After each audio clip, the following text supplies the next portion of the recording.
আসসালামু আলাইকুম। আমরা আজকে বাইকের কিছু বিষয় কথা বলবো। সেগুলো হচ্ছে যে আমরা কীভাবে যত্ন নিতে পারি এই বিষয়গুলো নিয়ে। একটা বাইক কেনার পর সর্বপ্রথম হচ্ছে তার মোবিল চেঞ্জ দেওয়া লাগে, বাট আমরা এই বিষয়গুলো আসলে মেনটেন করি না। কোম্পানি থেকে বলে দেয় যে 500 কিলো পর্যন্ত, বাট আমি রিকোয়েস্ট করবো যে আপনার 300 কিলোতে মোবিল চেঞ্জ দিয়ে দেয়। এই বাইকটা 400 কিলো হয়ে যায়।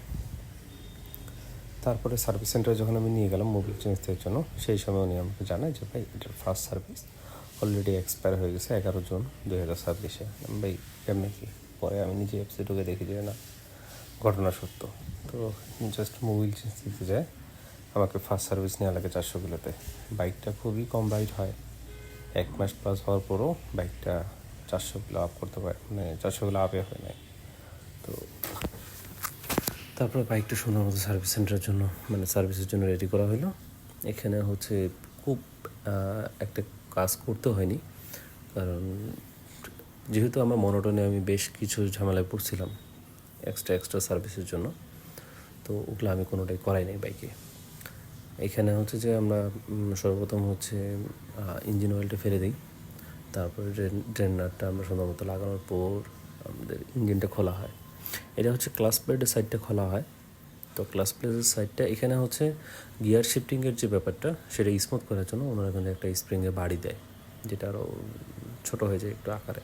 তাই বললাম ভাই কোনো প্রয়োজন নেই, আমি যখন মডেলে শিফট করব তখন আমার এই বাইক এমনিতেই ক্লিন হয়ে যাবে। তারপরে অয়েল স্ট্যান্ডার্ড যেটা, এটা তো ভালো ময়লা ছিল, সেটা ওয়াশ করা হয়। এখানে শুধু আপনার 400 টাকার মতো একটা যে সিলটা লাগে, বাইকের যে সিলটা, সেটা আর কোনো কিছুই লাগে না এক্সট্রাভাবে। আর বাকি যেগুলো থাকে ওনারা ওই সার্ভিস করে দেয়। মোবিলের প্রাইসটা রাখছিল, আর যেহেতু ফার্স্ট সার্ভিস ফ্রি, তো আর কোনো কিছু লাগে নাই। এখানে হচ্ছে যে আমরা যে ক্লাসটা ধরি, সেই ক্লাস প্লেটের নাটটা টাইট করা হয়, এটা মাস্ট আপনারা খেয়াল রাখবেন। আর এক্সট্রা কোনো কিছু করতে হবে না। ট্যাঙ্কি খুলবেন, ট্যাঙ্কি খুলে আপনার যে নেটটা থাকে সেটা ক্লিন করবেন, গ্যাসকিট লাগাবেন, গ্যাসকিট পেটে সেল যেটাই বলুক আর কি। আর এখানে হচ্ছে আপনার নাটটা টাইট দিয়ে নেবেন, কাজ শেষ। কোনো কিছু বেটাবেটির দরকার নেই, মারামারি করার দরকার নেই ভাই।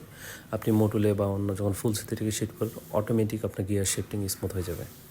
আমরা সামনের এটা খুলে নিই, খুলে নেওয়ার পর দেখি এখানকার যে রডটা থাকে, সেই রডটাতে পানি থাকার রিজনটা হচ্ছে কি, ভাই যখন বাইকটা ওয়াশ করছিল, যিনি চালাইতো, ওয়াশ করার পর উনি বাইকটা রাইডে করে নেই, সূর্যের আলোতে যায় নেই, যার কারণে এখানে প্রচুর পানি ধরেছিল, এবং কি ওনার সিটের নিচেও পানি ধরেছিল।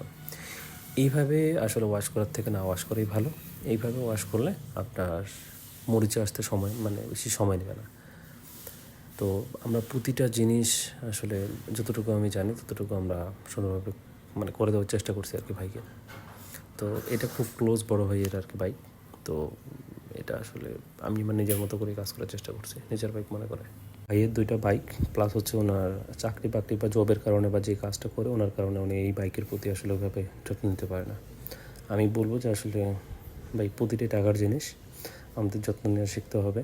আপনারা দেখবেন যে এখানে পানি ঢুকে আছে, আমি জাস্ট এটা অবাক। প্রতিটা জিনিস কোম্পানি থেকে বুঝলাম না, এই রডটাতে গিরিজ করা নেই। আসলে গিরিজ ওরা কেন করে না আমি আসলে বুঝলাম না। পরে বাইকটাকে ওয়াশ করার পরও ভালোভাবে হয় না। ওয়াশের সময় আমি ছিলাম না, বাইরে গেছিলাম, আসে দেখি কাদামাটি লাগে আছে। তো আমি আর কিছু বলি নাই, যেহেতু বাইকটা ওয়াশ করে ফেলছে উনি, না ওয়াশ করলে আবার ওয়াশ করাইতাম।